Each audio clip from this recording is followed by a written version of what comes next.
তুই আমাকে জড়িয়ে ধরেছিস কেন? তোকে কে বলেছিলাম আমাকে জড়িয়ে ধরার জন্য? সারা রাত মনে হয় তুই আমাকে জড়িয়ে ধরেছিলি, তাই না? রাফি কোনো কথা বলতে যাবে এমন সময় রিয়া আবারও রাফির গালে ঠাস ঠাস করে 3টা চড় মারল। রিয়ার রেগে যাওয়ার কারণটা না হয় আস্তে আস্তে জানতে পারবেন, গল্পের সাথে থাকেন। তোর কি একটু শরম করলো না সারা রাত মামাতো বোনকে জড়িয়ে ধরে ঘুমাতে? শরম করবে কিভাবে? তোর মতো লুচ্চা ছেলেদের আমার খুব ভালো করেই চেনা আছে। সত্যি করে বল, রাতে কি কি করেছিস আমার সাথে? রিয়া আপু, আমি তোমার সাথে কোনো কিছু করি নাই। ডাক্তার বলেছে যে তোমার নাকি 107 ডিগ্রি জ্বর। তোমার মাথায় পানি দিয়েছিল মামি, কিন্তু তোমার জ্বর কোনোভাবেই তোমার মাথায় পানি দিয়েছিল মামি, কিন্তু তোমার জ্বর কোনোভাবেই কমছিল না। পরে ডাক্তার বলেছে যে তোমাকে যদি জড়িয়ে ধরে ঘুমাই তাহলে জ্বর অনেকটা কমে যাবে। আমি তোর কথা বিশ্বাস করি না, তুই একটা মিথ্যাবাদী। তুই এর আগেও আমার সাথে অনেক মিথ্যা কথা বলেছিস। দাঁড়া, আমি আম্মুকে ডাক দিতেছি, তুই এখানেই থাক। এই বলে রিয়া চলে গেল নিচে, তার আম্মুকে ডাকতে ডাকতে বলতে লাগলো। আম্মু, আম্মু, এইদিকে আসো তাড়াতাড়ি। এই কুত্তাটাকে আমার রুমে ঢুকিয়েছো কেন? তোমাকে না বারণ করেছিলাম সে যাতে এই বাড়িতে আর না আসে, তবুও কেন তাকে এই বাড়িতে আনছো? তুই অসুস্থ দেখে রাফি এই বাড়িতে এসেছে, আর তোর আব্বু বাড়িতে নাই। আমিও তোকে একা বাসায় রেখে বাইরে গিয়ে তোর জন্য ঔষধ আনতে পারতেছি না। এটার জন্য রাফিকে ফোন দিয়ে নিয়ে এসেছি। কেন, রাফি কি করেছে তোর? কোনো কিছু করে নাই। তাকে বলো এই বাড়ি থেকে বের হয়ে যাওয়ার জন্য, আর যাতে এই বাড়িতে না আসে। আমি এখন সুস্থ আছি। যেহেতু তোকে কোনো কিছু করে নাই, তাহলে তাকে বলবো কেন বাড়ি থেকে যাওয়ার জন্য। ছেলেটা এত কষ্ট করে এত দূর থেকে এসেছে, আর তুই বলতেছিস তাকে বলতাম বাড়ি থেকে চলে যাওয়ার জন্য? হ্যাঁ, তাকে বলো চলে যাওয়ার জন্য। তাকে আমি একটুও সহ্য করতে পারি না। কাউকে কোনো কিছু বলতে হবে না মামি। রিয়া আপু যেহেতু সুস্থ হয়ে গেছে তাহলে আমি এখন বাড়িতে চলে যাই। এখানে তো আর কোনো কাজ নেই। এখন আপনি বাজারে যেতে পারবেন, সকল কিছু কিনেও আনতে পারবেন। রিয়ার আম্মু কোনো কিছু বলতে যাবে কিন্তু পারল না। রাফি বাড়ি থেকে বের হয়ে চলে আসলো কাউন্টারে। একটা টিকিট কেটে নিয়ে বসে আছে। বেশ কিছুক্ষণ পর বাস আসতেই বাসে উঠে পড়ল রাফি। এইদিকে রিয়া তার রুমে এসে বিছানায় বসে আছে। এমন সময় টেবিলের উপরে একটা চিঠি দেখতে পেল। চিঠিটা হাতে নিয়ে রিয়া পড়তে লাগলো। চলুন দেখে আসি চিঠিতে কি লেখা ছিল। রিয়া আপু, সত্যি বলতে কালকে রাতে আমি আপনার সাথে তেমন কোনো কিছুই করি নাই। আপনি যখন জ্বরে কাতরাচ্ছেন তখন আমি আপনাকে জড়িয়ে ধরে ঘুমিয়েছিলাম। এর বাহিরে আমি আর আপনাকে কোনো কিছু করি নাই। আপনি যদি আমাকে ভুল বোঝেন তাহলে ভুল বুঝতে পারেন। আমি আর কোনোদিন আপনাদের বাসায় যাব না। ইতি, আপনার মামাতো ভাই রাফি। রিয়া চিঠিটা পড়ে চিঠিটা ছিঁড়ে ফেলে মনে মনে বলতে লাগলো। সে আমাকে জড়িয়ে ধরে ঘুমিয়েছে, আবার চিঠিতে লিখে গিয়েছে। ওর কত বড় সাহস! দাঁড়া, আমি আর একটু সুস্থ হই, এরপর তোকে দেখতেছি। এইসব মনে মনে বলতেছে রিয়া। এদিকে রাফি চলে আসলো বাসায়। কলিং বেল দিতেই রাফির আম্মু এসে দরজা খুলে দিল। রাফিকে দেখে বলতে লাগলো।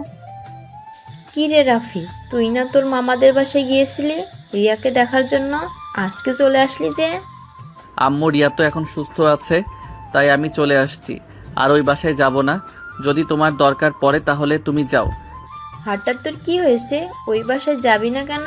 রিয়া কি তোকে কিছু বলেছে যে তুই ওই বাসায় যাবি না? না আম্মু, রিয়া আপু কিছু বলে নাই। এমনিতেই আমি যাব না। এই বলে রাফি চলে আসলো তার রুমে। দরজাটা লাগিয়ে দিয়ে ফ্রেশ হয়ে বিছানায় শুয়ে আছে। বারবার রিয়ার কথাগুলো মনে পড়তেছে, কিন্তু সে তো কোনো কিছুই করে নাই। তবুও তার কেমন যেন নিজেকে অপরাধী অপরাধী মনে হচ্ছে। এসব ভাবতে ভাবতে কখন যে ঘুমিয়ে গেছে রাফি টের পেল না। বিকেলে তার ফোনের রিংটোনের শব্দে ঘুমটা ভেঙে গেল। ঘুম থেকে উঠে ফ্রেশ হয়ে চলে আসলো নিচে। খাওয়া দাওয়া করে চলে গেল 3 রাস্তার মোড়ে। গিয়ে দেখে তার বন্ধু ওরা বসে আছে। রাফিকে দেখে সৌরভ বলতে লাগলো। কিরে, মামার বাসায় গেলি মামাতো বোনকে কি করে আসলি? শুনলাম তো আন্টি বললো যে তোর মামাতো বোন অসুস্থ, এটার জন্যই তুই গিয়েছিস। তুই যাওয়ার পরে মনে হয় তোর মামাতো বোন ভালো হয়ে গেছে, তাই না রে? সৌরভ, তুই একটু চুপ করবি? আমার একদম এসব কথা ভালো লাগতেছে না। ওই মেয়েটার কথা শুনলে আমার গা জ্বলে ওঠে। কেন তোর গা জ্বলে উঠবে কেন? কি করেছে তোর মামাতো বোন যে তোর গা জ্বলে উঠতেছে? নাকি রাতে আবার ইটিস পিটিস করেছিস যে সকালে একটু চুম্মাচাটি করে দিয়েছে, এটার জন্য তুই রেগে গিয়েছিস? এটার জন্য আমি রেগে যাই নাই। আমাকে মিথ্যা অপবাদ দিয়েছে, এটার জন্য আমি রেগে তাদের বাসা থেকে চলে এসেছি। আর কোনোদিন তাদের বাসায় যাব না। সে আসলেও আর কোনোদিন তার সাথে কথা বলবো না। ও আচ্ছা, এই ব্যাপার। আর এইসব কিছু না, ঝগড়াঝাটি হবে জামাই বউর মাঝে, এটা তো সিম্পল। জামাই বউ মানে? তুই কি বলতে চাইছিস বুঝিয়ে বলতো। আমি বলতে চাইতেছি যে তুই তো রিয়াকে বিয়ে করবি, এটার জন্যই তো আমি তোদের দুইজনকে জামাই বউ বললাম। শালা, ওই রাগী বদমেজাজি মেয়েকে আমি বিয়ে করব? যে আমাকে মিথ্যা অপবাদ দিয়েছে আমি তাকে বিয়ে করতে পারবো না। তার সাথে তো কোনোদিন কথাই বলবো না, আবার বলতেছি যে বিয়ে। আচ্ছা, দেখা যাবে কত দূর জল এগিয়ে যায়। তুই তো আবার একটু অন্য টাইপের, মানে তুই তো আবার প্লে বয়, যা খুশি তাই করতে পারিস। আচ্ছা সত্যি করে একটা কথা বলতো, কালকে তুই কার সাথে ঘুমাইছিস? কার সাথে ঘুমাবো? আলাদাভাবে ঘুমাইছি। দেখ, মামা আমাদেরকে এত কিছু বোঝানোর দরকার নেই, তোমার মুখ দেখেই আমরা বুঝে ফেলি তুমি কার সাথে ঘুমাইছো আর কার সাথে ঘুমাও নাই। এখন ঝটপট করে বলে ফেলো, রাতে কি করেছো তোমার এই রাগী মামাতো বোনের সাথে? দেখ সৌরভ, এখন কিন্তু আমার রাগ উঠে যাইতেছে। বেশি কথা বললে তোর মুখে কিন্তু ঘুষি মেরে দিব। চুপচাপ চা খাইতেছিস, চা খা। হ্যাঁ, বুঝি বুঝি মনে রং লাগছে, এই জন্যই তো তুই আমাদের কিছু বলবি না। না বল, আমরা তোর বাসর রাত্রে সব কিছু দেখে নিব তুই কি করিস। ঠিক আছে, তোরা ওই সময় যা খুশি তাই করিস, কিন্তু এখন আমাকে কোনো কিছু বলতে পারবি না। এমনিতেই রাগে মাথা গরম হয়ে আছে। রাফিকে আর কেউ কিচ্ছু বলল না। এদিকে রাফি সন্ধ্যা অবধি আড্ডা দিয়ে চলে আসলো। বাসায় কলিং বেল দিতেই রাফির আম্মু এসে দরজা খুলে দিল। রাফিকে দেখে বলতে লাগলো, কি রে, বাইরে গেছিস? আমাকে একবারও বলে যাস নাই কেন? আমি তো ভাবছিলাম তুই ঘুমিয়ে আসিস। তোর রুমে গিয়ে দেখি তুই নেই। কেন, বাহিরে কাজ ছিল নাকি? না, বাইরে কাজ ছিল না, এমনিতেই জিজ্ঞেস করলাম। আমাকে সব সময় বলে যাবি কোথায় যাস। আর তোর বোন কল দিয়েছিল, বলেছে যে কালকে গিয়ে তাকে নিয়ে আসার জন্য। কালকে নাকি তাদের কলেজ বন্ধ দিয়ে দেবে। আচ্ছা, কালকে নিয়ে আসবো নে গিয়ে। এখন আমি রুমে গেলাম। এই বলে রাফি চলে গেল তার রুমে। ফ্রেশ হয়ে বসে আছে এমন সময় রাফির ফোনটা বেজে উঠল। তাকিয়ে দেখে তার বোন ফারিয়া কল দিয়েছে। কলটা রিসিভ করতেই ওই পাশ থেকে ফারিয়া বলতে লাগলো, কি রে রাফি, কেমন আছিস? আমাকে তো ভুলেই গেছিস। আমি যে তোর বোন, এটা তো তোর মনেই নাই। আমি যেহেতু ফোন দেই না, তুমি তো ফোন দিতে পারো। তুমি ফোন দাও না কেন? আমি তো সময় পাই না ফোন দেওয়ার জন্য। তুই তো সারাদিন আজাইরা ঘুরে বেড়াস, কলেজে তো মনে হয় ঠিক মতো যাস না। এখন প্রতিদিন কলেজে যাই। তোমাকে কে বলেছে যে আমি কলেজে যাই না? এখন আমি প্রতিদিন কলেজে যাই। সো এক কাজ করো, কালকে কয়টার সময় গিয়ে নিয়ে আসতে হবে আমাকে একটু মেসেজ করে জানিয়ে দিও। কালকে তো মনে হয় কলেজে যেতে পারবো না। কলেজে যেতে পারবি? আমাদেরকে বিকালের দিকে ছুটি দিবে। এই তো 3টা বা 4টার দিকে ছুটি দিবে। ছুটি দেওয়ার 2 ঘন্টা আগে তোকে আমি ফোন দিয়ে জানিয়ে দিব। তুই না হয় বাইক নিয়ে চলে আসবি আমাকে নেওয়ার জন্য। আচ্ছা, এখন তাহলে ফোন রাখো, পরে কথা হবে। রাফি কলটা রেখে দিল। কলটা রাখার 10 মিনিট পরে রাফির ফোনটা আবারও বেজে উঠল। ফোনটা হাতে নিয়ে দেখে তারপর মামা কল দিয়েছে। কলটা রিসিভ করতেই ওই পাশ থেকে তার মামা বলতে লাগলো, রাফি, তুমি আমাদের বাসা থেকে চলে এসেছো কেন? রিয়ার যে জ্বর এসেছে তুমি জানো না? তুমি একটু আমাদের বাসায় যাও। তোমার মামি কোনো কাজকর্ম করতে পারতেছে না ঘরে, তুমি থাকলে তোমার মামি একটু কাজকর্ম করতে পারবে। মামা, আমার তো একটা জরুরি কাজ আছে, আমি যেতে পারবো না। আমি আম্মুকে পাঠিয়ে দিতেছি। আম্মু চলে যাক, উনি থাকলে আরও বেশি ভালো হবে। এই বলে রাফি কলটা কেটে দিল যাতে তার মামা আর কোনো কিছু না বলতে পারে। সে জানে তার মামা বারবার এক কথা পেঁচাবে। এটার জন্য কলটা কেটে দিয়ে রাফি চলে আসলো নিচে। তার আম্মুকে উদ্দেশ্য করে বলতে লাগলো, আম্মু, মামা কল দিয়েছিল, বলেছে যে তোমাকে তাদের বাসায় যাওয়ার জন্য। রিয়া আপু নাকি বেশি অসুস্থ। চলো, আমি তোমাকে দিয়ে আসি। দিয়ে আসতে হবে না, তোকেও থাকতে হবে ওই বাড়িতে। চল আমার সাথে। আমি থাকতে পারবো না মানে থাকতে পারবো না, আমি শুধু তোমাকে দিয়ে চলে আসব। আমি নিচে গাড়িতে যাইতেছি, তুমি যা কিছু নেওয়ার তাড়াতাড়ি নিয়ে গাড়িতে আসো। রাফি চলে আসলো নিচে। গাড়িটা বের করে বসে আছে গাড়ির ভেতরে। বেশ কিছুক্ষণ পর রাফির আম্মু আসলো। রাফি তার আম্মুকে নিয়ে রিয়াদের বাড়ির উদ্দেশ্যে রওনা দিল। দীর্ঘ 20 মিনিট পর চলে আসলো রিয়াদের বাসায়। কলিং বেল দিতেই রিয়ার আম্মু এসে দরজা খুলে দিল। রাফির আম্মু বাড়ির ভেতরে চলে যেতেই রাফি তার আম্মুকে উদ্দেশ্য করে বলতে লাগলো। আম্মু আমি বাসায় চলে যাইতেছি। রাত অনেক হয়েছে, এখন আর বাসায় যাওয়ার দরকার নেই। আজকে আমাদের বাসায় থেকে যাও, কালকে সকালে না হয় চলে যাবে। না আমি যেতে পারবো, আর রাত মাত্র 9টা বাজে, এটা তো কোনো রাত না। আমি এখন চলে যাইতেছি। রাফি গাড়ির ভেতরে বসে গাড়ি স্টার্ট দিতে যাবে, কিন্তু গাড়ি স্টার্ট হচ্ছে না। দীর্ঘ 10 মিনিট ট্রাই করার পরও গাড়ি কোনো রকম স্টার্ট নিচ্ছে না। এটা দেখে রাফি মনে মনে বলতে লাগলো, আমার কপালটাই খারাপ, যেখানে থাকতে চাই না সেখানে বারবার চলে আসতেছি। এখন আর কি করব? এখন তো আর যাওয়া যাবে না, বাসও তো পাবো না মনে হয়। রাফি চলে আসলো বাড়ির ভেতরে। বেশ কিছুক্ষণ সোফায় বসে থাকার পর রাফির আম্মু রাফিকে উদ্দেশ্য করে বলতে লাগলো, রাফি একটু রিয়ার রুমে যা তো, গিয়ে দেখ মেয়েটা কি করে। আমি যেতে পারবো না, দরকার পড়লে তুমি যাও। আর মামি আমাকে একটা রুমের ব্যবস্থা করে দেন, আমি ঘুমাবো, খুব ঘুম পাইছে। কালকে সকালে আবার কলেজে যেতে হবে। ঠিক আছে আসো, তাহলে আমি তোমাকে একটা রুম দেখিয়ে দিতেছি। রিয়ার আম্মু রাফিকে একটা রুম দেখিয়ে দিতেই রাফি রুমের ভেতরে গিয়ে ঘুমের দৃশ্যে পাড়ি জমালো। এদিকে রিয়া বসে আছে তার রুমে। এমন সময় রুমের ভেতরে প্রবেশ করলো তার আম্মু আর বলতে লাগলো, পাশের রুমে রাফি আছে, যদি প্রয়োজন হয় তাহলে রাফির রুমে চলে যাস। আর ওষুধ খেয়েছিস তো? হ্যাঁ ওষুধ খেয়েছি। আর তোমাদেরকে কে বারণ করেছিলাম তাকে এই বাড়িতে ঢুকতে না দেওয়ার জন্য? তাহলে ঢুকতে দিয়েছো কেন? আরে তোর মামিকে নিয়ে এসেছে, গাড়িটাও নষ্ট হয়ে গেছে, তাই আর বাড়িতে যেতে পারে নাই। এই বলে রিয়ার আম্মু চলে আসলো নিচে। এইদিকে রিয়া তার রুমে বসে বসে গান শুনতেছে। এমন সময় কি যেন মনে করে চলে আসলো রাফির রুমে। আস্তে আস্তে করে রাফির রুমে ঢুকে দরজাটা লাগিয়ে দিল। রাফির মুখের দিকে একভাবে তাকিয়ে আছে রিয়া, কিন্তু হঠাৎ এরকম করতেছে কেন সে নিজেও বুঝতে পারছে না। বেশ কিছুক্ষণ এইভাবে যাওয়ার পর রিয়া বলতে লাগলো, এই রাফির কাছে আসলে আমার বুকের ধুকপুকানি বেড়ে যায় কেন? বারবার ওর কাছে আসতে চাই কেন আমার মন? আমি তো তার কাছ থেকে অনেক দূরে থাকতে চাই। আমার তো বয়ফ্রেন্ড আছে, তাহলে আমার এরকম হচ্ছে কেন? না না, আমি কোনোভাবেই রাফির সাথে থাকবো না। এসব বলতে বলতে রিয়া চলে আসলো তার রুমে। বিছানায় শুয়ে শুয়ে তার বয়ফ্রেন্ডের সাথে কথা বলতেছে। বেশ কিছুক্ষণ কথা বলার পর কলটা রেখে ঘুমের দেশে পাড়ি জমালো। পরের দিন সকাল 7টায় রাফি তাড়াতাড়ি ঘুম থেকে উঠে ফ্রেশ হয়ে চলে আসলো নিচে। গাড়িটা ঠিক করে রওনা দিল কলেজের উদ্দেশ্যে। বেশ কিছুক্ষণের মধ্যেই চলে আসলো কলেজে। 5 থেকে 6টা ক্লাস শেষ করে চলে আসলো নিচে। এসে দেখে তার বন্ধুরা বসে আছে। রাফিকে দেখে রাইসা বলতে লাগলো, রাফি তুই কিন্তু এটা একদম ভালো করছিস না। আমি কি তোর মামা তো বোনের চাইতে দেখতে কম সুন্দরী নাকি যে তুই আমাকে পাত্তা দিচ্ছিস না? দেখ রাইসা, তুই আমার বান্ধবী, আমি তোকে সব সময় বান্ধবীর চোখে দেখি। আমি তোর সাথে রিলেশনে যেতে পারবো না। হ্যাঁ জানি জানি, তুই তো ওই মেয়েটাকে ভালোবাসিস। যা, তোর সাথে আর কোনো দিনও কথা বলবো না। এই আমি চলে গেলাম। এই বলে রাইসা ওখান থেকে চলে গেল। এদিকে রাফি মহা বিপদে পড়ে গেল, কারণ রাইসা তাকে সবসময় তার নোট করে দেয়। সে কোনোদিন কলেজে ভর্তি হওয়ার পর কোনো নোট করে নাই।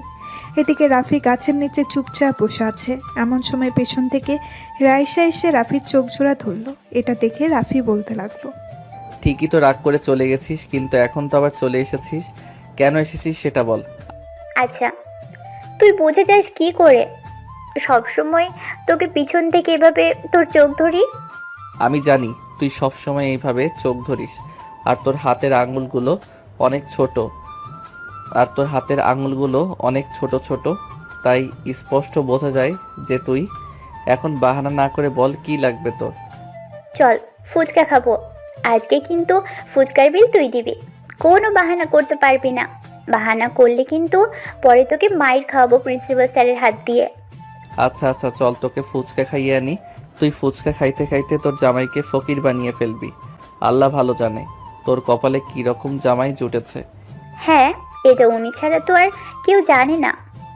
চল, এখন বেশি কথা বলবি না, আগে আমাকে ফুচকা খাওয়া, এরপর যত ইচ্ছা তত কথা বল।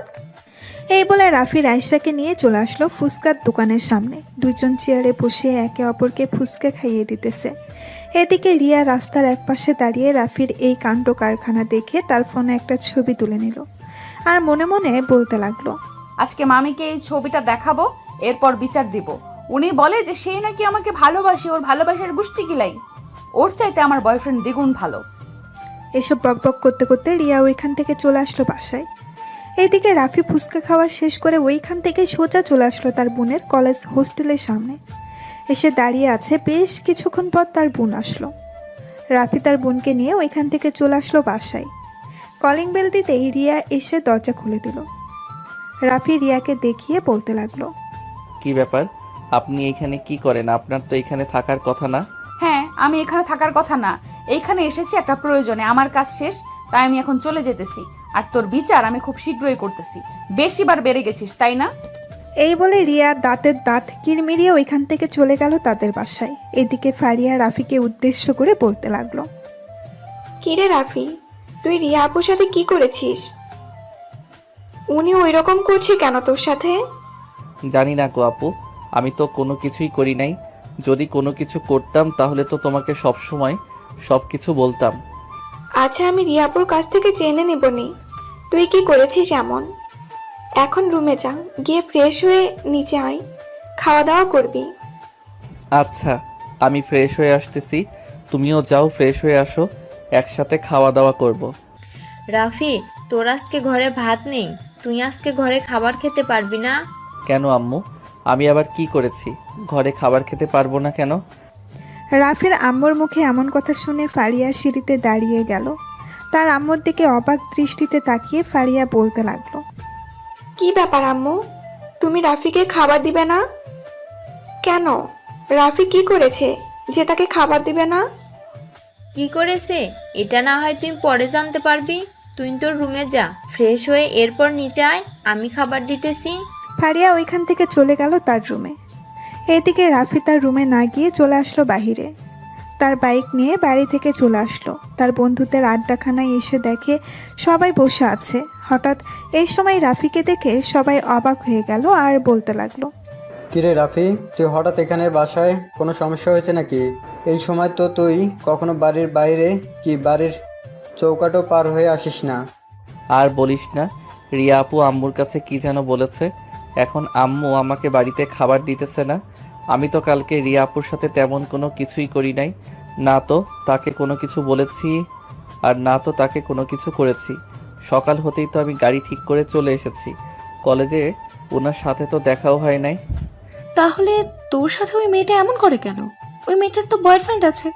আমি প্রায় সময় নিমতলা পার্কে গেলে ওইখানে দেখতে পাই তোর মামাতো বোন একটা ছেলেকে নিয়ে ওইখানে বসে কথা বলে, তাও আবার হাতে হাত রেখে। যা ইচ্ছা তাই করুক, তাতে আমার কি? আর আম্মু আব্বুও পাগল হয়ে গেছে ওই মেয়েকে আমার সাথে বিয়ে দেবার জন্য। ওই মেয়ে আমাকে চাইতেছে না, আমি ওই মেয়েকে চাইতেছি না। ওরা যে কেন এরকম করতেছে আমার সাথে বুঝতেছি না এটা। আচ্ছা, আমার সাথে যদি তোর মামাতো বোন রিয়ার সাথে আবার দেখা হয় তাহলে আমি তাকে কিছু প্রশ্ন করবো রে, দেখি সে কি বলে। চল, তোর তো ক্ষুধা লেগেছে, আর আমরাও সবাই ক্যান্টিন থেকে হালকা পাতলা কিছু খেয়েছিলাম। চল একটা রেস্টুরেন্ট থেকে কিছু খেয়ে আসি। হ্যাঁ চলো, আমার কাছেও কিছু টাকা আছে, আর আশা করি সবার কাছেই টাকা আছে। সবাই মিলে মিশে না হয় কিছু খেয়ে নিব, খুব ক্ষুধা লাগছে আমার। তাহলে বসে আছিস কেন? চল যাওয়া যাক সবাই। এই বলে সবাই ওইখান থেকে চলে আসলো। এদিকে রিয়া তার রুমে বসে আছে। এমন সময় তার ফোনটা বেজে উঠলো। তাকিয়ে দেখে তার বয়ফ্রেন্ড কল দিয়েছে। কলটা রিসিভ করতেই ওই পাশ থেকে তার বয়ফ্রেন্ড বলতে লাগলো, হ্যালো রিয়া, তুমি কোথায় আছো? আমার সাথে এক্ষুনি দেখা করো। আমি তোমাকে একটা হোটেলের ঠিকানা দিতেছি, ওই হোটেলে চলে আসো। হ্যাঁ, তুমি হোটেলের ঠিকানা দিতেছো কেন? কি হয়েছে? না, তেমন কিছুই নাই। আমরা সবাই ওইখানে আড্ডা দিতেছি, তো তাই ওরা বলতেছে যে তোমাকেও আসার জন্য। তুমিও আসো। আচ্ছা, তুমি ঠিকানাটা মেসেজ করে পাঠিয়ে দাও, আমি কিছুক্ষণের মধ্যে রেডি হয়ে চলে আসতেছি। এই বলে রিয়া কলটা কেটে দিয়ে বাসায় চলে আসলো। এদিকে রাফি তার বয়ফ্রেন্ডকে নিয়ে চলে আসলো রেস্টুরেন্টে। সবাই বসে বসে খাবার খাইতেছে। খাওয়া দাওয়া শেষ করে বসে আছে এমন সময় নাইম বলতে লাগলো, কিরে রাফি, ওইটা রিয়া আপু না? ওইদিকে কোথায় যাইতেছে? রাফি বাহিরের দিকে তাকাতেই দেখতে পেল রিয়া একটা রিক্সা নিয়ে কোথায় যেন যাইতেছে। এটা দেখে রাফি নাইমকে উদ্দেশ্য করে বলতে লাগলো, হয়তো তার বয়ফ্রেন্ডের সাথে দেখা করতে যাইতেছে, তাতে আমার কি? আর ওই মেয়েটাকে নিয়ে কোনো কথা বলবি না। সবাই সবার টাকা বের করো। রাফির কথা শুনে সবাই সবার টাকা বের করে দিয়ে দিল রাফির কাছে। এদিকে ওয়েটার হিসাব দিয়ে চলে গেল এখান থেকে। রাফি টাকা দিয়ে বাকি সবাইকে নিয়ে চলে আসলো আবারও কলেজ মাঠে। এদিকে রিয়া তার বয়ফ্রেন্ডের দেওয়া লোকেশনে চলে আসলো। এসে দেখে রিয়াজ দাঁড়িয়ে আছে। রিয়াজকে দেখে রিয়া বলতে লাগলো, কি ব্যাপার, তুমি আমাকে এই হোটেলে ডেকেছো কেন? সবাই ভিতরে আমাদের জন্য অপেক্ষা করতেছে, চলো এরপর গিয়ে দেখতে পারবে। রিয়া রিয়াজের সাথে চলে আসলো একটা হোটেল রুমে। এসে দেখে সবাই বসে আছে। রিয়াকে দেখে সবাই কৌশল বিনিময় করলো। বেশ কিছুক্ষণ পর রিয়ার শরীর ঘেঁষে বসেছে। এটা দেখে রিয়া বলতে লাগলো, কি ব্যাপার রিয়াজ, তুমি এভাবে গা ঘেঁষে বসেছো কেন? এইখানে তো আরো জায়গা আছে, একটু ফাঁকা হয়ে বসো। জান, আজকে তোমাকে এইখানে এনেছি কেন জানো? তোমাকে আদর করার জন্য এনেছি। এইখানে সবাই তোমাকে আদর করবে। রিয়াজের কথা শুনে রিয়া লাফ দিয়ে উঠে পড়ল। চোখ দুটো টকবকে লাল হয়ে গেছে। রিয়া ঠাস করে রিয়াজের গালে চড় মেরে বলতে লাগলো, তোকে আমি ভালো ভেবেছিলাম, কিন্তু তুই যে এতটা খারাপ আগে জানতাম না। তোর চাইতে আমার মামাতো ভাই ভালো। আজকের পর থেকে তুই আর আমাকে কোনো দিন কল দিবি না, আর আমিও তোকে কোনোদিন কল দিব না। এই বলে রিয়া ওইখান থেকে চলে আসলো রাফিদের বাসায়। কলিং বেল দিতেই রাফির আম্মু এসে দরজা খুলে দিল। এদিকে ফারিয়া বসে বসে টিভি দেখতেছে। রিয়াকে দেখে ফারিয়া বলতে লাগলো, কেমন আছো রিয়া আপু? কালকে তো আমার সাথে কোনো কথা না বলেই তুমি চলে গেছো। আমি তোমার সাথে রাগ করেছি। ওকে, আমার ফারিয়া বেবিটা বুঝি রাগ করেছে? রাগ করিস না, আসলে কালকে তোর ভাইয়ের উপর একটু রেগেছিলাম, এটার জন্যই আমি চলে এসেছিলাম। কেন, রাফি আবার তোমাকে কি করেছে? কি করেছে আর বলিস না। সে অন্য মেয়েকে ফুচকা খাইয়ে দেয়, আবার এই মেয়েটাকেও তাকে ফুচকা খাইয়ে দেয়। তাই মামির কাছে বিচার দিয়ে গেছি। তোর ভাই কোথায়? সে তো এখনো বাসায় আসে নাই, হয়তোবা বন্ধু বান্ধবদের সাথে আড্ডা দিতেছে। চলো আমরা আমাদের রুমে যাই, গিয়ে গল্প করি। হ্যাঁ চল, যাওয়া যাক। ফারিয়া রিয়াকে নিয়ে চলে আসলো তার রুমে। দুইজন বসে গল্প করতে লাগলো। এদিকে রাফি তার বন্ধু বান্ধবদের সাথে আড্ডা দেওয়া শেষ করে চলে আসলো বাসায়। কলিং বেল দিতেই তার আম্মু এসে দরজা খুলে দিল। রাফি তার আম্মুর মুখের দিকে তাকাতেই দেখতে পেল তার আম্মুর মুখে হাসি। এটা দেখে রাফি বলতে লাগলো, কি ব্যাপার আম্মু, তুমি এইভাবে হাসতেছো কেন? বাসায় কোনো কিছু হয়েছে নাকি যে এইভাবে হাসতেছো? না, বাসায় কোনো কিছু হয় নাই, আর আমি এমনিতেই হাসতেছি। যা রুমে যা, গিয়ে ফ্রেশ হয়ে আয়, আমি খাবার দিতেছি টেবিলে। আর খাবার দেওয়ার প্রয়োজন নেই, আমি বাহির থেকে খাবার খেয়ে এসেছি। আজ থেকে আর এই বাড়িতে আমি কোনো খাবার খাবো না। ঠিক আছে, না খাইলে না খাবি। তোর আব্বু তো রাতে আসবে, পরে তোর নামে বিচার দেব। যদি বকা খেতে না চাস তাহলে তাড়াতাড়ি ফ্রেশ হয়ে নিচে খাবার খেতে আয়। রাফি কোনো কিছু না বলে চলে গেল তার রুমে। ফ্রেশ হয়ে বসে আছে এমন সময় ফারিয়া তার রুমে প্রবেশ করলো। রাফিকে দেখিয়ে ফারিয়া বলতে লাগলো, কিরে, খাওয়া দাওয়া না করে বাড়ি থেকে বের হয়ে গেছিস, এতই রাগ? রাগ হবে না তো কি হবে? কে কি জানি কান পড়া দিয়ে গেছে এটা নিয়ে, আমাকে খাবার দেয় নাই। বেশ ভালোই হয়েছে, আমি এখন বাহির থেকে খাবার খেয়ে এসেছি। এখন থেকে বাহিরের খাবার খাবো। তোর যেখান থেকে ইচ্ছা সেখান থেকে খাবার খা। তুই এক কাজ কর, আমার রুমে যা তো, গিয়ে টেবিলের উপর থেকে আমার ফোনটা নিয়ে আয়। টেবিলের উপরে না পাইলে বিছানার উপরে আসে, বিছানার উপর থেকে নিয়ে আসবি। ঠিক আছে, যাইতেছি। রাফি চলে আসলো ফারিয়ার রুমে। ভেতরে প্রবেশ করতেই রিয়া পেছন থেকে দরজাটা লাগিয়ে দিল। দরজা লাগানোর শব্দে রাফি পেছনে তাকাতেই দেখতে পেল রিয়া দাঁড়িয়ে আছে। তার বুকে ওড়না নেই। দেখতে মাশাআল্লাহ অনেক সুন্দর লাগতেছে। দরজা লাগানো দেখে রাফি বলতে লাগলো, কি ব্যাপার, আপনি দরজা লাগিয়েছেন কেন? আর আপনি এই ঘরে কি করেন? আপনি আপনার বাসায় যান, আপনাকে দেখার একদম ইচ্ছা নেই আমার। আমাকে দেখার ইচ্ছে, তাই না? ঠিক আছে, এখন থেকে প্রতিদিন আমাকে ঘুম থেকে উঠেও তোর সামনে দেখবি, সব সময় তোর সামনে দেখবি। আমার ঠেকা লাগছে আপনাকে দেখার জন্য, আর আপনি দরজা খুলেন, আমি আমার রুমে যাব।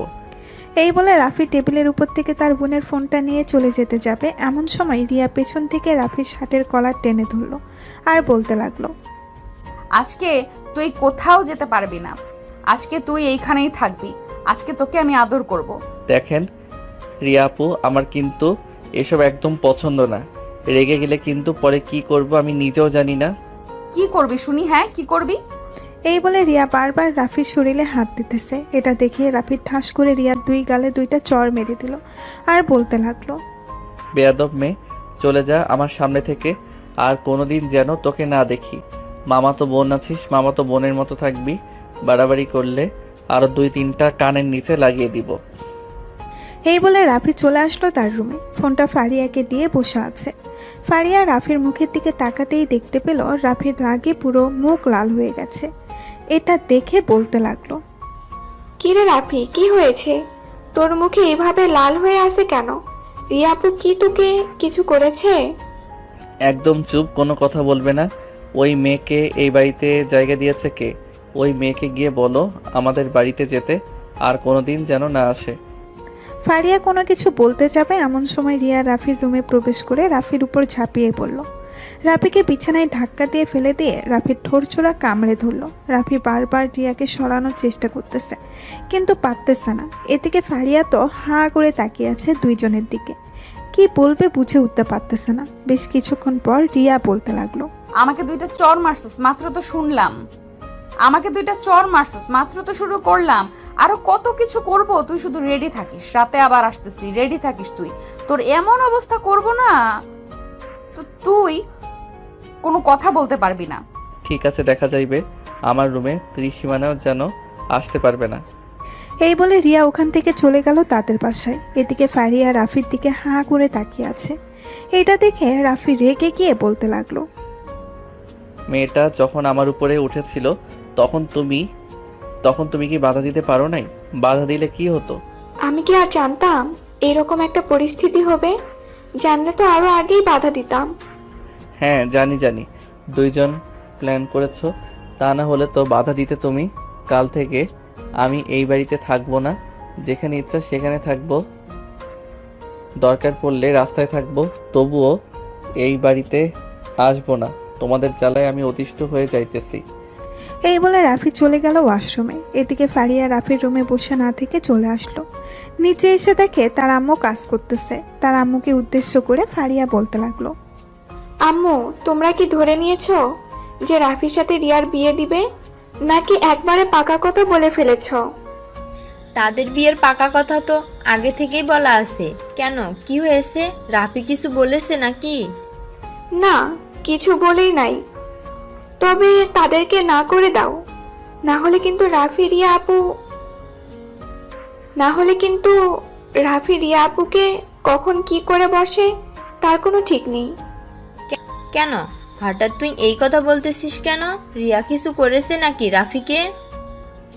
আমি তো জানি না তাদের দুজনের মাঝে কি হয়েছে, তবে রিয়া আপুকে নাকি রাফি চর মারছে, 2 গালে 2টা। পরে রিয়া আপু রাফির উপর ঝাঁপিয়ে পড়েছিল। ও আচ্ছা, এটা কোনো ব্যাপার না, আস্তে আস্তে দেখবি সব কিছু ঠিক হয়ে যাবে। না আম্মু, কোনো কিছুই ঠিক হবে না। তোমাকে যেটা বলেছি সেটা করো, না হলে কিন্তু রাফি এ বাড়ি থেকে বের হয়ে যাবে। পরে কিন্তু তাকে আর খুঁজে পাওয়া যাবে না। সময় আসলে ঠিকই দেখতে পারবি। আর সে এই বাড়ি থেকে বের হয়ে কোথায় যাবে? যেখানেই যাক না কেন তাকে বের করে ফেলবে তোর আব্বু। তুই এত চিন্তা করিস না, যা তুই রুমে যা। ফারিয়া আর কিছু না বলে চলে আসলো উপরে তার রুমে। এদিকে রাফি আয়নার সামনে দাঁড়িয়ে দেখে তার ঠোঁট কেটে গেছে, আবার মুখে বিভিন্ন জায়গায় নখের আঁচড়ের দাগ।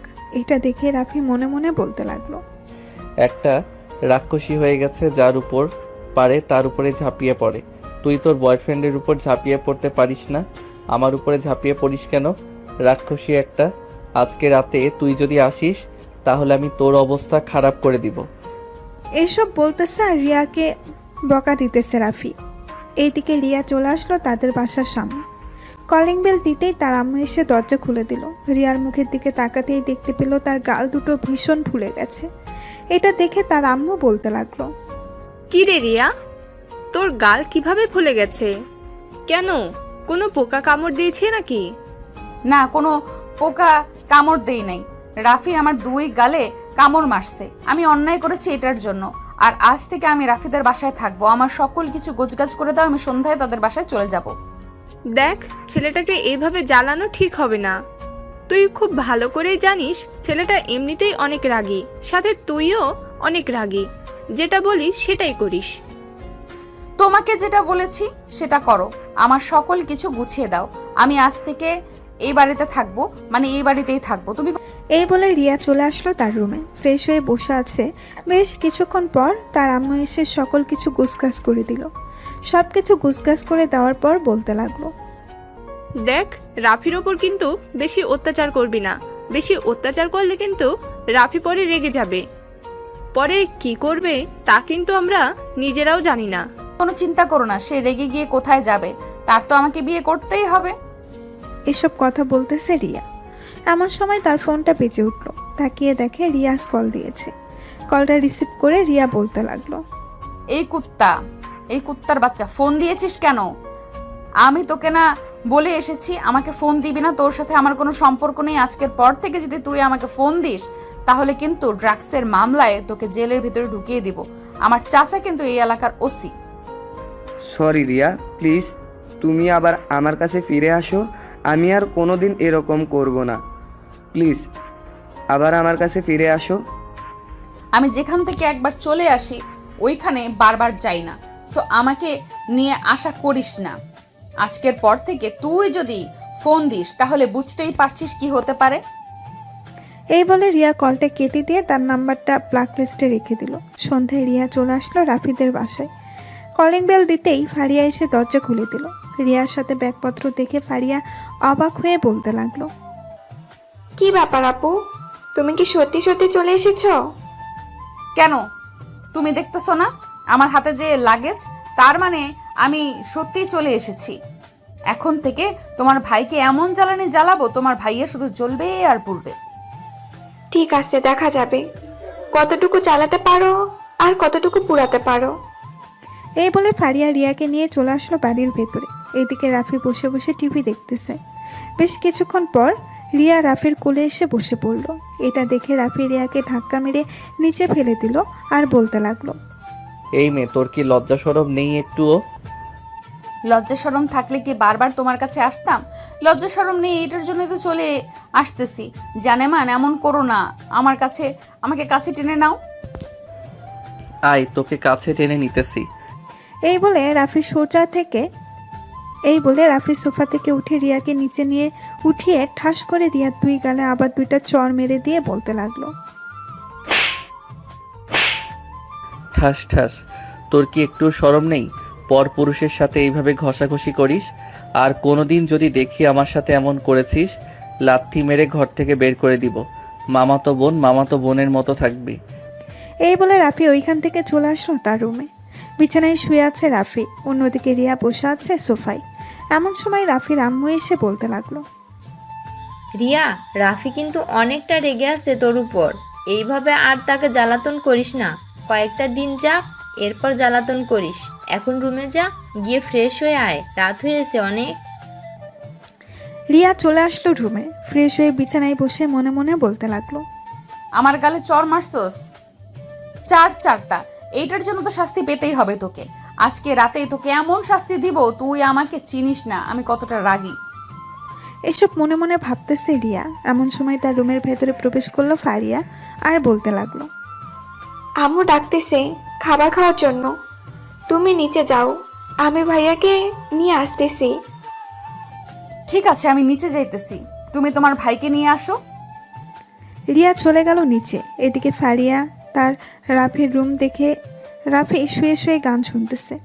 রাফিকে উদ্দেশ্য করে বলতে লাগলো, ভাইয়া, আব্বু ডাকতেছে খাবার খাওয়ার জন্য, নিচে আসো তাড়াতাড়ি, না হলে কিন্তু আব্বু রেগে যাবে। রেগে গেলে তো খুব ভালো করেই জানো, আব্বু কি বলতে পারে তোমাকে। তুই নিচে যা, গিয়ে বল আমি ফ্রেশ হয়ে আসতেছি। ঠিক আছে, আমি নিচে গিয়ে বলতেছি, তুমি তাড়াতাড়ি ফ্রেশ হয়ে আসো। ফারিয়া চলে গেল নিচে। এদিকে রাফি 10 মিনিট পর নিচে গিয়ে দেখে সবাই খাওয়া শেষ, কিন্তু রিয়া এখনো খাবার নিয়ে বসে আছে। এটা দেখে রাফি কিচ্ছু বলল না, চুপচাপ খাবার টেবিলে গিয়ে বসে পড়ল। রাফি, তুই মেয়েটার সাথে এমন করিস কেন? মেয়েটার সাথে ভালো ব্যবহার তো করতে পারিস। আজ থেকে আর মেয়েটার সাথে খারাপ ব্যবহার করবি না। আম্মু, তাকে বলে দিও সে যাতে আমার সাথে কোনো কথা না বলে বা আমার রুমে না যায়। রুমে গেলে কিন্তু পরে কি করব সে নিজেও জানে না। ঠিক আছে, আমি বলে দেবো নে, সে যাবে না তোর রুমে। রিয়া, তুমি কিন্তু রাফির রুমে যাবে না। ঠিক আছে, আমি আর রাফির রুমে যাব না। তবে কাল থেকে কিন্তু আমাকে বাইক দিয়ে কলেজে নিয়ে যেতে হবে। যদি এটা মানতে পারে তাহলে আমি তার রুমে যাব না। তুই কে যে তোকে আমি আমার বাইকের পিছনে বসিয়ে কলেজে নিয়ে যাব? আমি তোর বউ, এটার জন্য তুই আমাকে প্রতিদিন কলেজে নিয়ে যাবি, আবার তোর বাইকের পেছনে করে নিয়ে আসবি। আমার ঠেকা পড়ছে তোকে নিয়ে যাওয়ার জন্য। রাফি আর কিছু না বলে খাওয়া দাওয়া শেষ করে চলে আসলো তার রুমে। দরজাটা হালকা চাপিয়ে দিয়ে বিছানায় শুয়ে পড়ল। এদিকে রিয়া তার রুমে এসে বসে আছে। ঘড়ির কাঁটা রাত 11টা। রিয়া মনে মনে বলতে লাগলো, এখন যাব নাকি আর 1 ঘন্টা পরে যাব, না আর 1 ঘন্টা পরে যাই। এখন বসে বসে একটু রিলস দেখি। এই বলে রিয়া বসে বসে রিলস দেখতে লাগলো। 1 ঘন্টা পর রিয়া চলে আসলো রাফির রুমে। এসে দেখে রাফি ঘুমের দেশে চলে গেছে। রিয়া আস্তে আস্তে করে রাফির রুমের দরজাটা লাগিয়ে দিয়ে রাফির কাছে চলে আসলো। এসে দেখে রাফির লুঙ্গি পরে ঘুমিয়ে আছে। এটা দেখে রিয়া মনে মনে বলতে লাগলো, আজকে তোর লুঙ্গি আমি চুরি করব। তুই আমার গালে চর মারছিস, তোর লুঙ্গিও চুরি করব, তোকে আদরও করে যাব। এই বলে রিয়া অন্ধকারের মাঝে রাফির লুঙ্গিটা খুলে ফেললো। লুঙ্গি খুলে এক সাইডে রেখে রাফির ঠোঁটের সাথে ঠোঁট একত্রিত করে দিল। বেশ কিছুক্ষণ পর রিয়া তার কাজ শেষ করে লুঙ্গিটা নিয়ে চলে আসলো তার রুমে।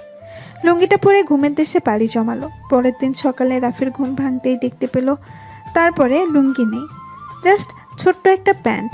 এটা দেখে রাফি তাড়াতাড়ি করে একটা লুঙ্গি বের করে পরে নিল আর মনে মনে বলতে লাগলো, কি ব্যাপার, আমার লুঙ্গি কোথায় গেল?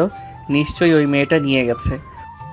এসব ভাবতেছে রাফি। এমন সময় আয়নার দিকে চোখ পড়ল তার। ভালোভাবে তাকিয়ে দেখে তার ঠোঁটের মধ্যে লিপস্টিক লাগানো। রাতে লিয়া লিপ কিস করার কারণে হয়তো লিপস্টিক লেগে গেছে। এটা দেখে রাফি রেগে চলে আসলো রিয়ার রুমে।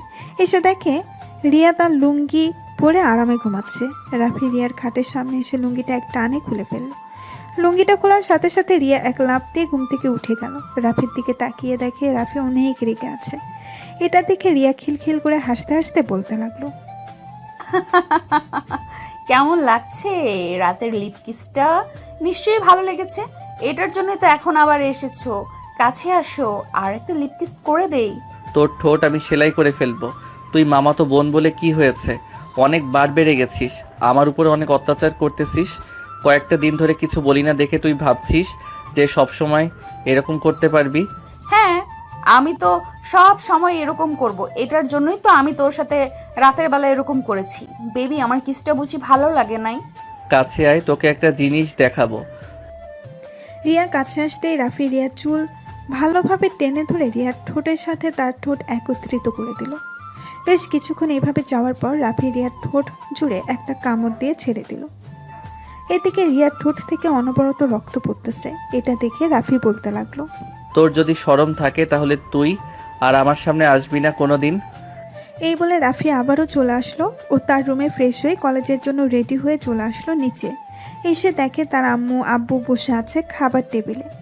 রাফি গিয়ে খাবার টেবিলে বসে পড়তেই তার আব্বু বলতে লাগলো, কিরে রাফি, আমি এসব কি শুনতেছি? তুই নাকি রিয়াকে তোর সাথে নিয়ে কলেজে যাবি না? তাকে নিয়ে যদি তুই কলেজে না যাস তাহলে তোরও লেখাপড়া বন্ধ। ঠিক আছে, আমিও পড়ালেখা করব না আর এই বাড়িতে থাকবো না। আমি চলে যাইতেছি এখনই বাড়ি থেকে। এই বলে রাফি খাবার টেবিল থেকে উঠে যেতে যাবে এমন সময় সিঁড়ি দিয়ে রিয়া নামতে নামতে বলতে লাগলো, থাক, রাফিকে আর যেতে হবে না, আমি এই বাড়ি থেকে চলে যেতেছি। এই বলে রিয়া রাফির আম্মুর কাছ থেকে বিদায় নিয়ে চলে গেল। এদিকে রাফি খাওয়া শেষ করে যেই উঠতে যাবে এমন সময় তার আব্বু আবার বলতে লাগলো, রাফি, রিয়া যেহেতু এই বাড়ি ছেড়ে চলে গেছে তাহলে তুইও এই বাড়ি ছেড়ে চলে যা। তোরও এই বাড়িতে থাকার কোনো দরকার নেই। রাফি কোনো কিছু না বলে চলে আসলো তার রুমে। ব্যাগপত্র গুছিয়ে নিয়ে নিচে আসতেই তার বোন ফারিয়া বলতে লাগলো, কি ব্যাপার ভাইয়া, তুমি কোথায় যাইতেছো ব্যাগপত্র নিয়ে? আমি এই বাড়ি ছেড়ে চলে যাইতেছি, আর এই বাড়ির কেউ যাতে আমাকে ফোন না দেয়। ফারিয়া, আমাকে ছেড়ে দে। এই বলে রাফি ফারিয়ার কাছ থেকে চলে আসলো বাহিরে। রাস্তার এক পাশ দিয়ে হেঁটে যাইতেছে। বেশ কিছু দূর যাওয়ার পর একটা রিক্সা পেল। রিক্সায় উঠে চলে আসলো মিরপুর 4 নম্বর সেক্টরে। একটা হোটেল বুক করে হোটেলে উঠে পড়ল। সকাল 11টা। রাফি এখনও কলেজে আসে নাই দেখে তার বন্ধু ফোন দিল রাফিকে। হ্যালো রাফি, তুই কোথায় আছিস রে? আজকে কলেজে আসলি না কেন? তোর জন্য তো সবাই অপেক্ষা করতেছে। আমি আজকে কলেজে যেতে পারবো না। আজকে একটা জায়গায় এসেছি, কালকে কলেজে যাব। আর তোর কাছে যদি কিছু টাকা থাকে তাহলে আমার বিকাশে পাঠিয়ে দে তো। তোর কাছে না থাকলে ফারিনের কাছ থেকে নিয়ে আমার অ্যাকাউন্টে পাঠা। কেন, হঠাৎ কি হয়েছে? বাসায় কোনো সমস্যা হয়েছে নাকি? আর তুই কোথায় আছিস? সত্যি সত্যি করে বলতো। আমি যেখানেই থাকি না কেন, তোকে যেটা বলেছি সেটা কর। এই বলে রাফি কলটা কেটে দিল। দুপুর 2টা। রাফি নিচে এসে খাওয়া দাওয়া করে আবার চলে গেল তার কেবিনে। এদিকে নাইম, ফারিন এবং তার বন্ধু বান্ধবীরা বসে আছে। এমন সময় নাইম বলতে লাগলো, হঠাৎ রাফির এমন কি হয়েছে যে আমার কাছ থেকে 10,000 টাকা নিয়েছে? সে তো চাইলেই বাড়ি থেকে টাকা নিতে পারতো। তোর কাছে তো ফারিয়ার নাম্বার আছে, ফারিয়াকে ফোন দিয়ে জিজ্ঞেস কর সে কোথায় আছে, তাহলেই তো তাকে খোঁজা যাবে। ভালো কথা বলছিস, আমি ফারিয়াকে ফোন দিয়ে জিজ্ঞেস করতেছি রাফি কোথায় গেছে। এই বলে নাইম ফোন দিল ফারিয়াকে। বেশ কিছুক্ষণ পর ফারিয়া কলটা রিসিভ করলো। কলটা রিসিভ করতেই ওপাশ থেকে ফারিয়া কলটা রিসিভ করে বলতে লাগলো, হ্যালো নাইম ভাইয়া, আপনাদের সাথে কি রাফি আছে নাকি সে বাড়ি থেকে বের হয়ে গেছে? তার ব্যাগপত্র নিয়ে কোথায় গেছে তা জানি না। সে তো আমাদের সাথে নেই, কিছুক্ষণ আগে আমার কাছ থেকে 10,000 টাকা নিয়েছে। তুমি রাফিকে ফোন দিয়ে জিজ্ঞেস করো তো সে কোথায় আছে, বাকিটা আমরা পরে খুঁজে নিতেছি। ভাইয়ার ফোন বন্ধ, আমি কয়েকবার ফোন দিয়েছিলাম, ফোন বন্ধ করে রেখেছে, হয়তো আশেপাশেই আছে। বাইক নিয়ে যাই নাই,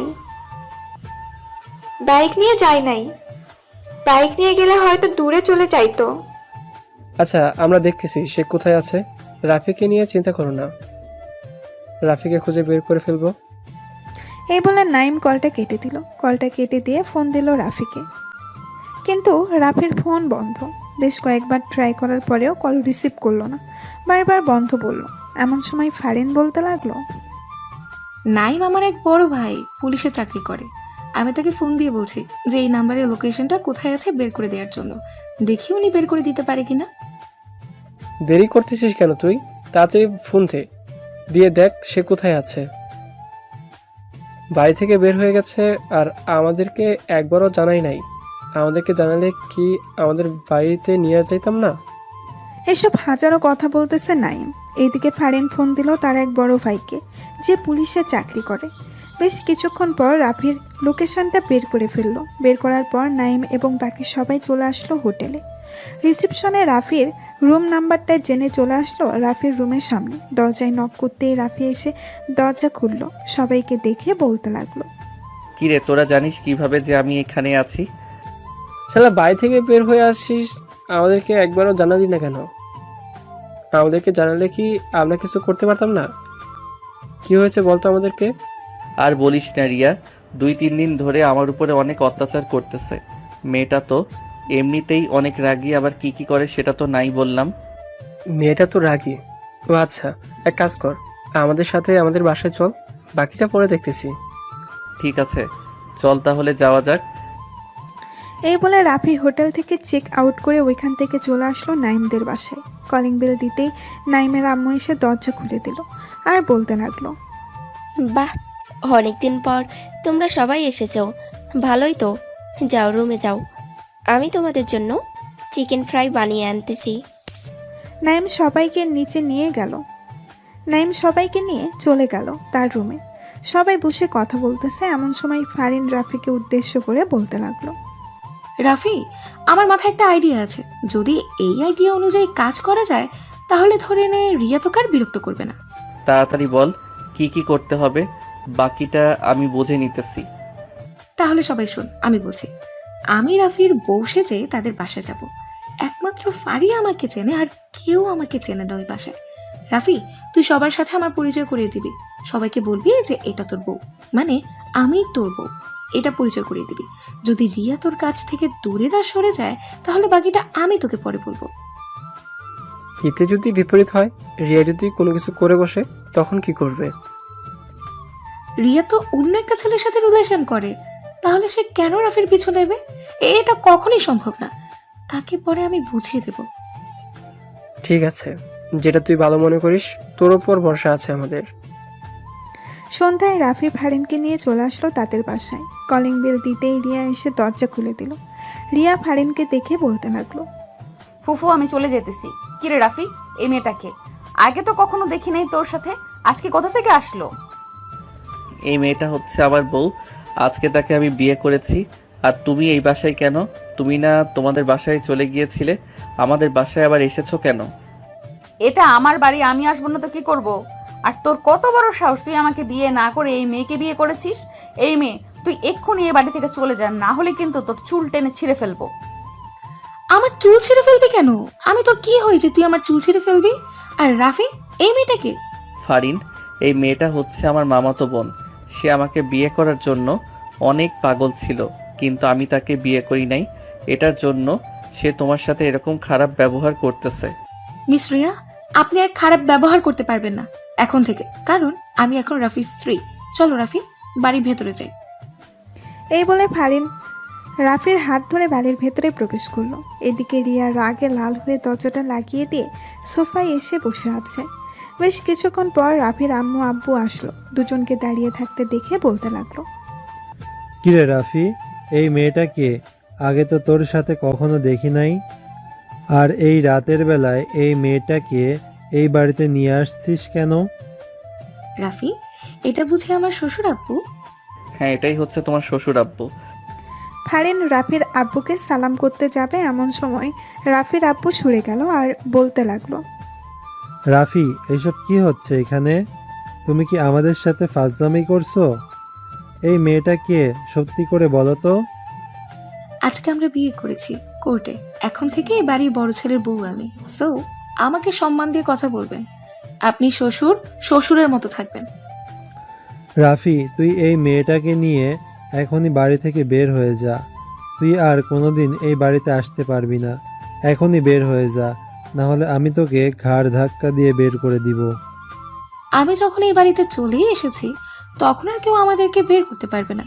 আপনি যদি 1 সের ঘাটতারা হন, তাহলে আমি 2 সের ঘাটতারা। শাশুড়ি আম্মা, খাবার নিয়ে আসেন আমাদের জন্য, বাড়িতে নতুন বৌমা এসেছে। এই বলে ফারিন রাফিকে নিয়ে চলে আসলো তার রুমে। এদিকে ফারিয়া কিছু না বুঝতে পেরে চলে আসলো তার ভাইয়ের রুমে। এসে দেখে ফারিন সোফায় বসে আছে আর রাফি খাটের এক কোণে বসে আছে। ফারিয়াকে দেখে ফারিন বলতে লাগলো, ফারিয়া, তুমি এখন কোনো কথাই বলবে না। আর তুমি আমাকে চেনো না, আমিও তোমাকে চিনি না। আমি যা ব্যবহার করব, তুমিও তাই ব্যবহার করবে আমার সাথে। বুঝলাম না ফারিন আপু, আপনি ভাইয়ার উপর মানে? বুঝলাম না ফারিন আপু, আপনি ভাইয়ার বউ মানে? ভাইয়া তো আপনার বেস্ট ফ্রেন্ড। তাহলে আপনারা বিয়ে করে ফেলেছেন? না, আমরা এখনো বিয়ে করিনি। তোমাকে পরে সবকিছু খুলে বলবো, এখন কিছু বলা যাবে না। তুমি নিচে চলে যাও, আর যদি জিজ্ঞেস করে তাহলে বলবে যে আমি তোমার ভাইয়ের বউ। তোমাদের কাজটা কি আমি কিন্তু বুঝলাম না। তোমরা কেন হঠাৎ এরকম করতেছো? পরে এক সময় তোমাদেরকে সবকিছু খুলেই বলবো, এখন কোনো কিছু বলার প্রয়োজন নেই, আর বলতেও পারো না। সময় আসলে তুমি সবকিছু জানতে পারবে। এখন তুমি যাও আর আমাদের জন্য খাবার নিয়ে আসো। ফারিয়া চলে গেল নিচে। খাবার টেবিল থেকে খাবার নিয়ে উপরে আসতেছে এমন সময় রিয়া ফারিয়ার সামনে এসে খাবারগুলো নিয়ে ছুঁড়ে ফেলে দিল নিচে আর বলতে লাগলো, এই বাড়িতে বউ হয়ে আসলে একমাত্র আমি বউ হয়ে আসব, আর কেউ বউ হয়ে আসতে পারবে না। আর ওই মেয়েটাকে আমি বের করার ব্যবস্থা করতেছি। তোমরা কেউ ওই মেয়েকে এক টুকরো পানিও দিবে না, আর খাবারও দিবে না। যেহেতু বিয়ে করে ফেলেছো, সো তাদেরকে তো দিতেই হবে।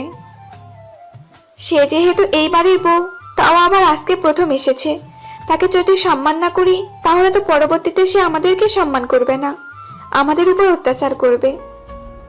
সেটা পরে দেখা যাবে। আর আমি যেটা বলেছি সেটাই হবে। এই মেয়েকে কোনো কিছু দিবে না। আমি আসতেছি বাড়ি থেকে, আর সাথে কাজী নিয়ে আসব। তার বিয়ে হয়েছে তো কি হয়েছে, তাকে আমিও বিয়ে করব। ছেলেদের 4টা বিয়ে করা যায় যাচ্ছে। এই বলে রিয়া চলে আসলো তাদের বাসায়। তার আব্বু আম্মুকে সব কিছু জানানোর পর তার আব্বু আম্মু এবং রিয়া একটা কাজে নিয়ে চলে আসলো রাফিদের বাসায়। কলিং বেল দিতেই রাফির আম্মু এসে দরজা খুলে দিল আর বলতে লাগলো, রিয়া, তুমি তো একটা বড় জিনিস ভুল করে ফেলেছো। তারা তো এখন বাড়ি থেকে পালিয়ে গেছে, এখন তাদেরকে খুঁজে পাবে কোথায় থেকে? তারা কি ছোট বাচ্চা নাকি যে তারা পালিয়ে গেছে? আপনারা কিছু বলতে পারলেন না? তাকে এই আপনাদের জন্য সে এরকমটা করতেছে।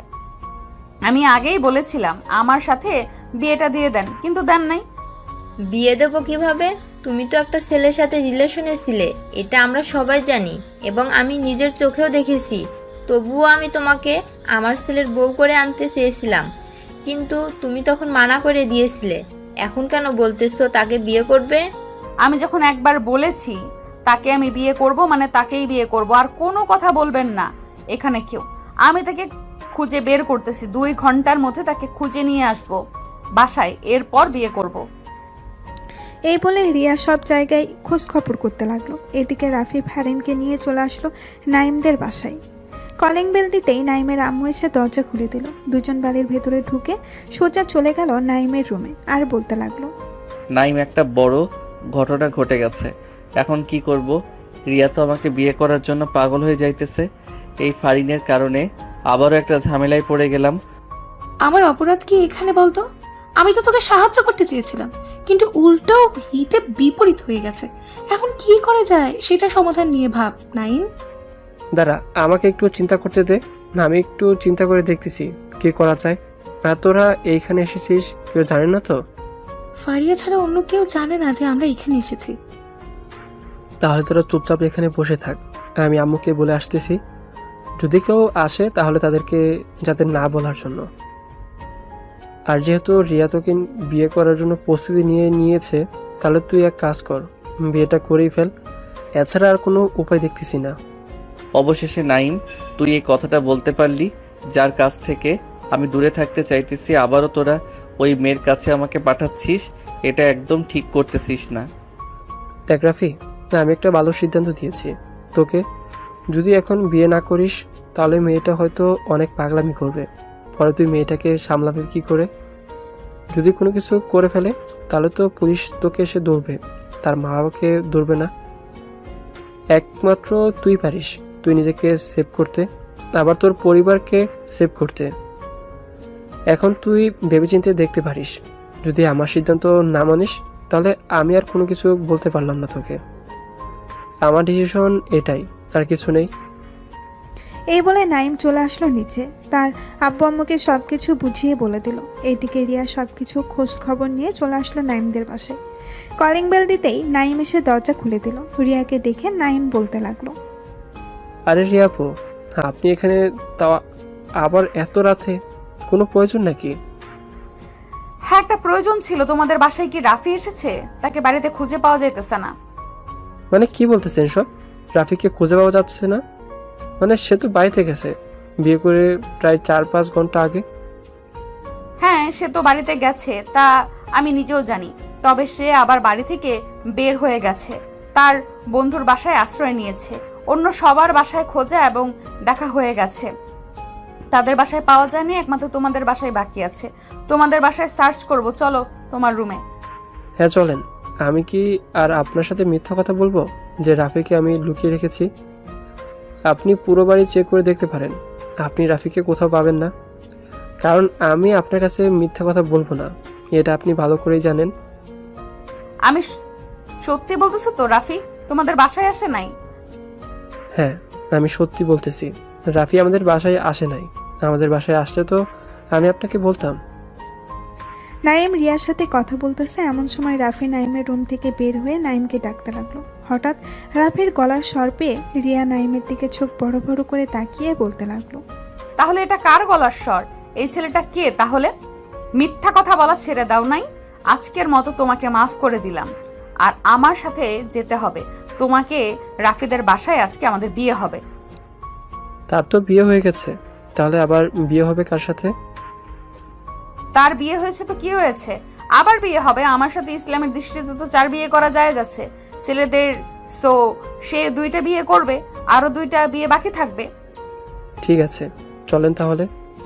রিয়া চলে আসলো রাফির কাছে। রাফির কান ধরে টেনে নিয়ে যেতে যাবে, এমন সময় পেছন থেকে ফারিন বলে উঠল, রিয়া আপু, আপনাকে একটা কথা বলছি, কিছু মনে করবেন না।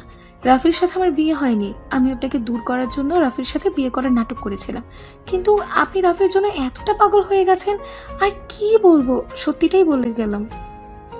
তার মানে তোমার সাথে বিয়ে হয় নাই রাফির? না, আমার সাথে বিয়ে হয়নি। রাফির বিয়ে হলে তো আমি ওই বাড়িতেই থাকতাম। ওই বাড়ি থেকে চলে এসেছি, সো আপনি বুঝতেই পারছেন যে বিয়ে হয়নি। একদম ভালো কাজ করেছো রাফিকে বিয়ে না করে। যদি বিয়ে করতে তাহলে তোমাকে তো মেরেই ফেলতাম।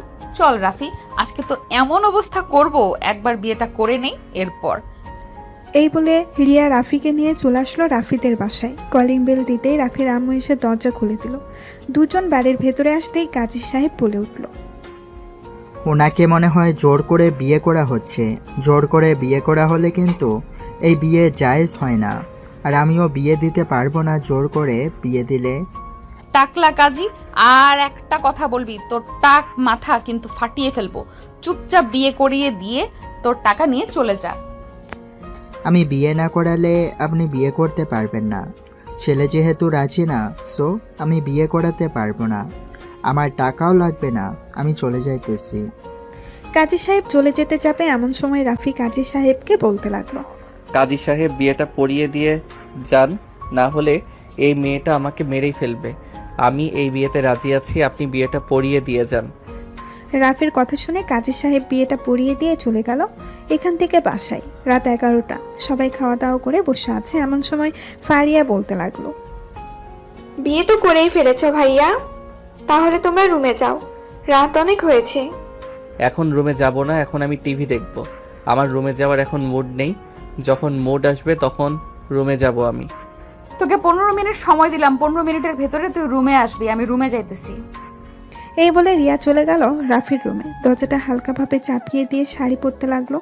হালকা মেকআপ, হালকা ঠোঁটের লিপস্টিক, জাস্ট ওয়াও, দেখতে মাশাআল্লাহ অনেক সুন্দর লাগতেছে রিয়াকে।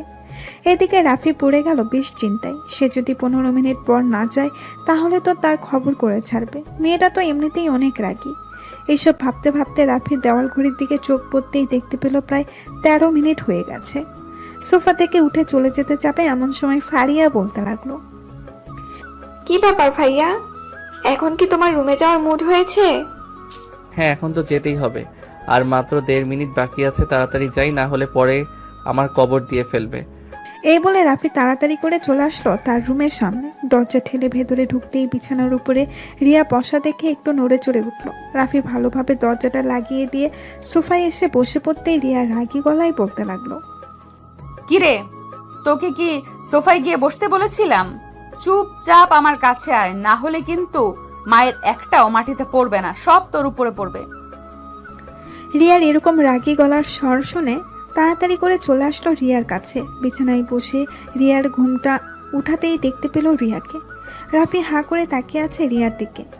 এটা দেখে রিয়া বলতে লাগলো, এই বলে রিয়া যেই শুয়ে পড়তে যাবে এমন সময় রিয়া রাফিকে লাথি মেরে বিছানা থেকে ফেলে দিল নিচে আর বলতে লাগলো, কিরে, এইভাবে কি দেখতেছিস? আমাকে পছন্দ হয় নাই নাকি? পছন্দ না হলে বলতে পারিস, আমি আরো সুন্দরভাবে সেজে আসবো। আর সুন্দরভাবে সেজে আসার দরকার নেই, এমনিতে অনেক সুন্দর লাগতেছে। আর আপনি এখন ঘুমিয়ে পড়েন, আমিও এখন ঘুমাই। রাত অনেক হয়েছে, কালকে আবার কলেজে যেতে হবে। কাল থেকে আর কলেজে যেতে পারবি না, আর কোনো মেয়েদের সাথে আড্ডাও দিতে পারবি না।